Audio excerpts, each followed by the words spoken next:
Hey guys, welcome back to another week of the cybersecurity unnamed cybersecurity talk, and we've got a new person with us this week. Look at that, Matt's here.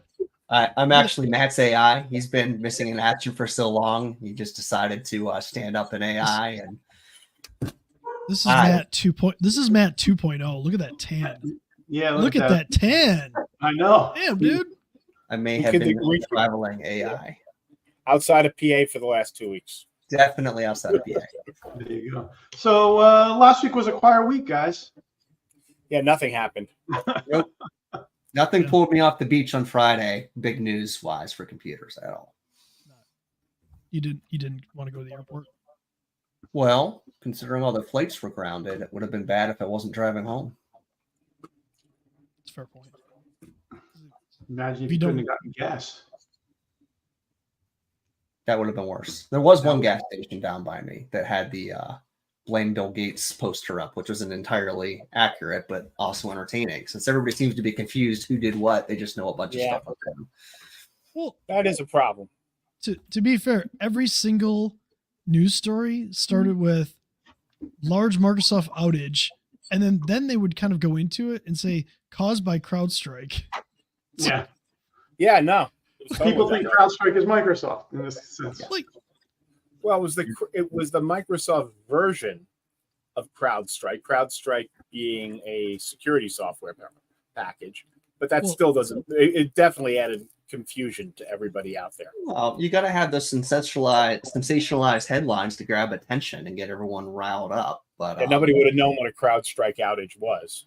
And there was a Microsoft outage, but that wasn't the one causing most of the issues that everyone was seeing. So it was just a very confusing day and probably a very busy weekend for a lot of IT folks. Oh, yeah. First of all, I couldn't play Call of Duty with a friend because I couldn't do party chat the night. National tragedy. So I was very upset about National tragedy. I was upset. My son was very upset about Minecraft. See? I'm not going to say I have critical infrastructure, guys.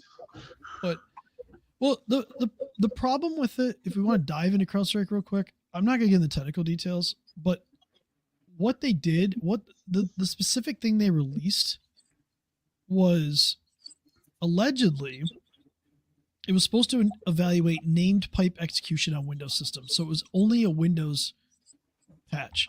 And the reason for that was there was some newly observed and malicious like name piped being used by a C2 framework, so like a command and controls framework, so that would use it to communicate back. The problem was they had logic error in there and it crashed all the computers. So that brings up a different question. So like name pipes don't exist in Linux, not this example, don't exist in Linux and Mac. So that's why I was on Windows. Brings up a bigger question. Why didn't they quality test it? Saying you should test your patches before you deploy them to 1% of all Windows machines on the face of the planet? I mean, critical infrastructure? Like they deployed it at 4:09 a.m. UTC, or if you're in Eastern time zone, like normal people. Okay, ignoring the rest of the world, US, I guess it was basically midnight. It was like 12:09 a.m. Eastern. So, earlier obviously in the West Coast, but middle of the day for some people in the world. Hold on for a second, guys. I'm getting some feedback from somebody. Move my microphone just in case. Maybe. So yeah, it was definitely a late night call. I know, a bunch of call centers went down. Some machines just broke. A lot of hospitals couldn't scan, anything. When I say scan, I'm talking if someone in the ER needed an MRI, they couldn't do it for 24 hours or so. Everything was just done. So I just wanted to bring up something for our listeners. We talk about patches. We talk about the fact that the vendor should manage the patch, is responsible to make sure that the patches are being tested. But then we also, I hold back my patches to make sure that they're tested beforehand. We don't initially, at least a couple of weeks. So why did, for the rest of us, I know the answer, but I want to get from you guys, the brain trust here. Why did this patch being released have a sudden outage effect? And what makes this patch different than other people going, well, we're just going to hold that back for testing. Because we had it worldwide. It was the largest outage ever. So it's because people get complacent. Mm-hmm. So CrowdStrike admitted they've been doing patches this way for years. So for years, they got away with doing patches this way. Global rollouts, clearly not adequate testing, but they never had a problem. Mm. They never had a problem, right? Until they did. And unfortunately, Microsoft puts out their blog, it only affected 1% of Windows machines, only 8.5 million. And like we joked about before this, it was the 1% that actually mattered. Yeah. Especially if you're especially if you're waiting for a flight, it will never come. Yeah. I mean, Charles Schwab was down. Yeah. Like. Yeah, but some of the critical infrastructure, like you couldn't order Starbucks from the app, that really got people upset. Your Call of Duty. To be well, the Call of Duty was Microsoft's Azure outage the night before and overnight. That had nothing to do with CrowdStrike. I didn't know you were going over this much suffering. Call of Duty and the critical infrastructure. Yeah. Trying to play Call of Duty with young guys is a challenge, right? Like being old, like I am. So I don't have quite the reflexes of those people. So it is frustrating. Not quite as frustrating as your computer just rebooting into a blue screen that says, "Hey," and just a boot loop that can never boot again until you fix it. But they just did it for years, and they got away with it for years, and then they didn't.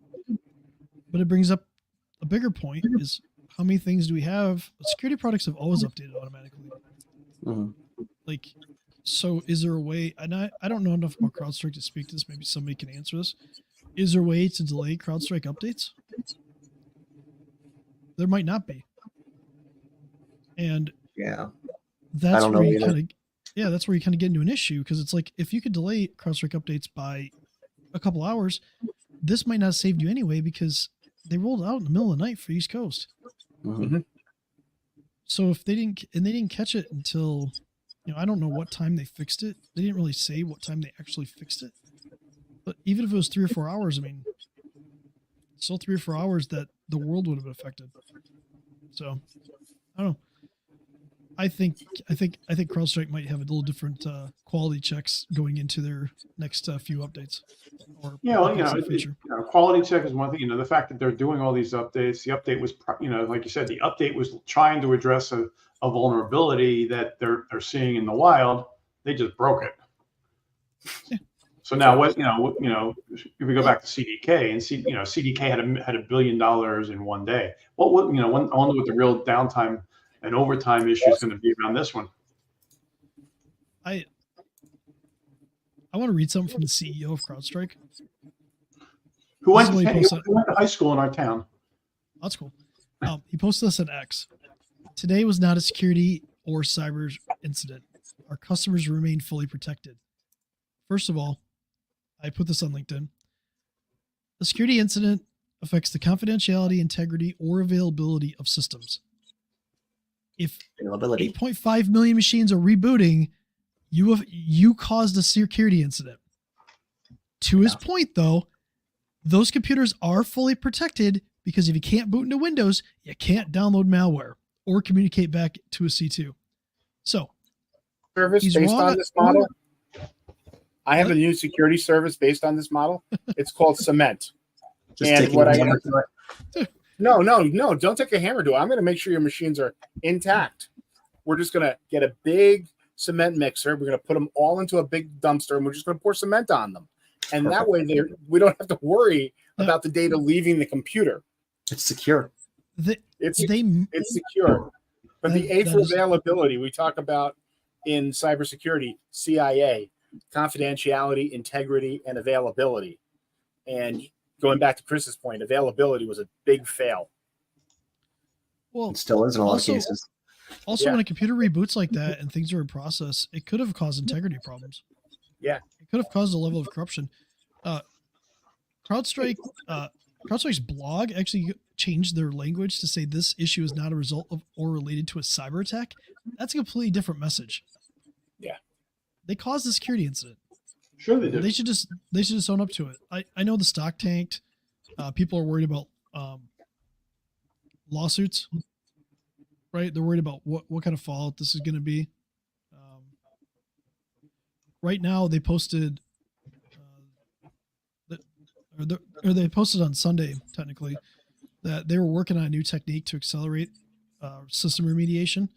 And part of that might have been Microsoft. Microsoft published a USB image that you could use to get back into the PCs quicker. Because the way you fixed it is you had to just go delete a file. But because the computer can't boot, you have to boot from something that you can delete the file from, which, when you're talking about 8.5 million machines, that's quite a few machines to do. I know specifically one person had 28,000 devices affected. And it was an IT provider. Because they had a bad weekend, and if those devices are encrypted with BitLocker and things like that, it just accelerates the process even more, because when you're in that environment, what is it, a 28-digit key now that you have to manually enter? Microsoft's USB boot utility, you could put the key in, it would automatically decrypt the drive. But yeah, you still had to have the key, and you still have to type it in. You couldn't just assuming you have the keys organized. It's a real test and documentation. Yep. So. And there's no master key, and a company doesn't have a master BitLocker key. Each drive is independent. Yep. Right. No, and I think CrowdStrike CEO might get a little bit of a PR lesson out of this, because if you watched his interviews, he didn't apologize, and from a crisis standpoint, not a good look, honestly. Well, on a good note, yes, it caused a cyber issue, but it wasn't that it leaked data yet. Well, you're also going back into the legality of a CEO in the middle of a crisis. Apologizing will always be looked at as admitting guilt, and that's unfortunate. He didn't have to apologize to admit guilt once they figured out what caused it. He wasn't admit. Yeah, he already saying I'm sorry for screwing up. It was clearly them. Yeah. By the way, this segment of the is brought to you by Monster Sugar Free. Not really, but if you want to sponsor this, we would appreciate it. You just want more energy drinks. Get Chris Fair. on a sponsor. Monster. Yeah, we need a sponsor. And Chris will wear a glider suit going through the eye of a mountain just to compete with Red Bull. He will be the beginning of your Monster drink action sports. I'm gonna start an energy drink smackdown if I start talking Red Bull versus other things and stuff like that. So I think we kind of didn't cover Microsoft's outage as serious as it was. It took down Azure for a lot of people on the same night, on Thursday night, and we had a couple customers that were really affected by that, but not 8.5 million clearly. But they've had a couple of outages recently, Microsoft has, where it's been like, okay, they're making changes, they're pushing changes, and they're causing outages. It just kind of elevates the idea that the more consolidation we have in the services that we consume and that we use, the worse it is when there is an issue. Absolutely. So, which we saw with CDK. It's like, all these can be in the same boat. CDK taking out 15,000 car dealerships. We're talking about the CrowdStrike, and to your point, the Microsoft outage. Well, what can we do? So it gets you thinking, right? What can we do as businesses from all different sizes? If you're a large business, you can be multi-cloud. You can have a lot more maybe replicated services and things like that you can get your business back up and running a lot quicker. But for small businesses who can't afford that, what are some of the things that we could kind of do to kind of minimize the impact of something like this? That brings up that question. Because money sells everything to a point. I mean, if you have enough money. You'd think. Pen and paper works. Okay, so yeah, for an instant response, maybe you go back to pen and paper, right? But what happens if it's your main business is like CDK, you use QuickBooks Online, and QuickBooks Online suddenly becomes unavailable? You can't finance anything. Something, right? what it doesn't really matter what service it is as we go consolidated. Like, it's going to have an impact on your business. So, like, how prepared are you? I joked on LinkedIn that between CrowdStrike and Microsoft, senior management was like updating their business continuity plans, and it was a cat feverishly typing, because if you're a business and you're down for how much do you make an hour as a business? Multiply that by the number of hours you're down, and then you start getting into, okay, is there overtime to pay? Did you lose a customer out of it? Other things like that. What does it really cost you? It's a really great point, Chris, because a lot of people equate the cost of cyber and IT support as a big expense. They don't look at the big picture of, if we're down, what is it really going to cost us? Like, the Microsoft thing, what was that? 8 billion people, 8 million computers that were down? 8.5 million computers from CrowdStrike went down. Oh, We lost. Oh no. Bob installed the CrowdStrike update. No, Well, Bob installed the CrowdStrike update. You got it late. Oh my god. yeah, he's kind of bad, Man. but he's not showing on stage. Who's next? Is CrowdStrike Karma coming back to us? Oh wait, I see him coming back. He fought off CloudStrike. So adding one more computer into that mix, and no, I went to go look it up, and I disconnected from the session. So You thought you installed the CrowdStrike update?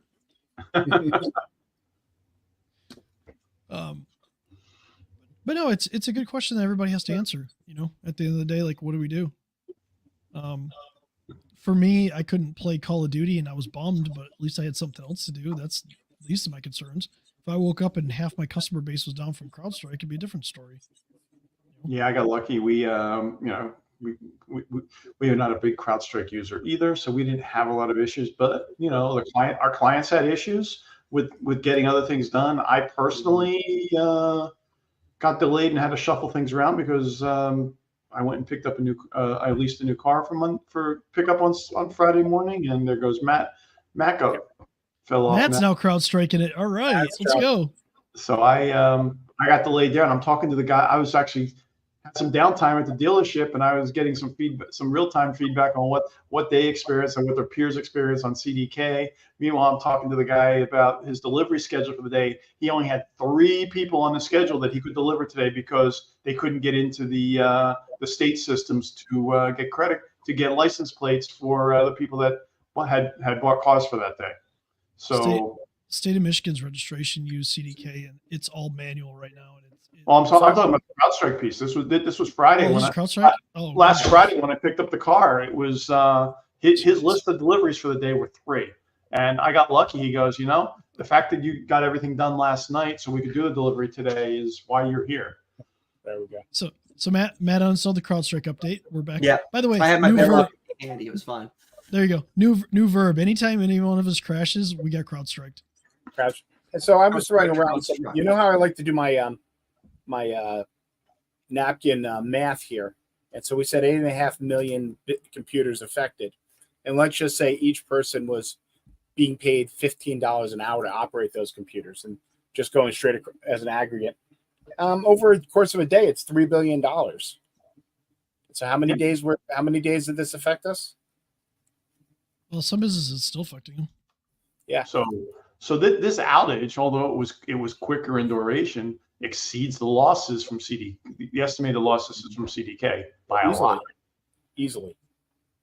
Yeah, because CDK people, like the dealers, could still technically do deals. They were just going back to paper. Because the people who get the CloudStrike installed on their computers are definitely usually not a $15 an hour employee. Yeah. It tends to be a more sophisticated company that requires this type of compliance. Maybe. Bob's I don't know that I would totally agree with that one, because there's a lot of stuff going on there. Like, it's a lot of enterprises that are using CrowdStrike. There's people I know people that had experienced a cyber issue in the past, and they moved to CrowdStrike because of that cyber issue. So we're running a little long. I'm sure we all got something to go fix and talk. Well, I think I did find some information real quick. They're saying it'll easily top $1 billion in economic impact, and that's from Anderson Economic Group. So think about this: CDK lasted 2 weeks; it was about $1 billion. CrowdStrike happened for a few hours, and it's going to cause more than $1 billion in economic damage easily. Yeah. So think about that. That's kind of crazy. So, Which is why, yeah, never mind. I'm gonna. Well, it's even crazier because like I think the revenue was only like $4 billion. So 1/4 of the revenue would be caused in economic harm from one bad update. It's going to be interesting watching this play out from a financial perspective of who wants who to pay. There might not be much. How about the E&O insurance for CrowdStrike next year? $4 billion. I don't know. I think they'll be I fine. wonder why these tools go up in price. Well, a lot of times too, when you have an issue like that, it makes you better. Yeah, it sucks right now for everybody, but this should make them better. They should have better quality testing. They should be better going forward. And I think that's the thing that you want to see. You want to see them be better. So, Cool. No, All right. I didn't get CrowdStrike yet. Neither did Carl. So I can fix it. nope. We get Bob striked. Removed That's- from stage. That's my new verb. I'm gonna kill somebody in Call of Duty. I'm like, you just got CrowdStriked. All right. You don't want to get Mitchie striked. That's what I want to say. So for everyone that's listening, who's still here, who's listened to us this rant for this far, be sure to comment below. Is there something you would like us to talk about? Any questions you have? Anything you want us to research or questions around CrowdStrike or Microsoft? Reach out to us and stay safe. Don't be CrowdStriked.